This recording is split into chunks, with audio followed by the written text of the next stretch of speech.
د ننګرهار پوهنتون د ورزش امیر نسیم کاکړ وایي چې یادې سیالۍ د محصلینو ترمنځ د همغږۍ په موخه دي. نوموړی زیاتوي چې په کراتو د ننګرهار له ولایتي ادارې له مسؤلینو، تجارانو او وکیلانو سره خبرې کړي تر څو دوی ته یو ښه معیاري لوبغاړی جوړ کړي. خو دوی وایي چې د هغوی ژمنې یوازې ژمنې پاتې شوي. کاکړ زیاتوي چې د دغه سیالیو لګښت هم خپله محصلین ورکوي. چې دغه سیالیو یوازینۍ موخه د ننګرهار پوهنتون د شپږ نوي کال لپاره غوره منتخب ټیم جوړوم او همچنان زموږ موخه ده چې ننګرهار پوهنتون محصلین خپل منځ همغږي او ورولي د سپورټ برکت فضا رامنځته کیږي.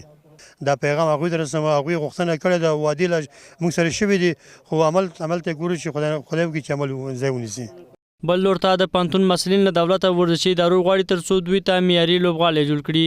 دوی وایي د دوی زیاتره محصلین د هیواد په بېلابېلو لوبډلو کې لوبېږي. محصلین زیاتوي که دوی ته معیاري لوبغاړي جوړ شي نو دوی به نور لوبغاړي هم د هیواد بېلابېلو لوبډلو ته ورکړي.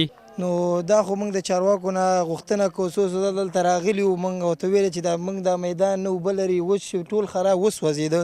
موږ د هغې نه دا خواست کوو چې دې کې د سپورټ امریت لري، هغې سره باید همکاري شي، دا پیچ جوړ شي.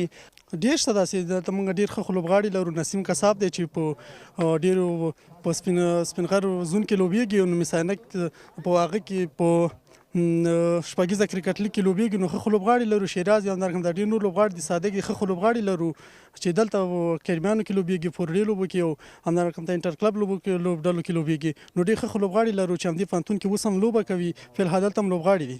انشاءالله دا خو ښکاره ده موږ چې په دومره امکانات سره دومره ښه لوبغاړي لرو چې موږ ته ښه امکانات برابر شي، ښه ګراوند ولرو. اوس موږ چې موږ ټول نه غوښتنه همدا ده چې موږ ته پوره څومره چې په کار وي هغومره موږ سره همکاري وکړي.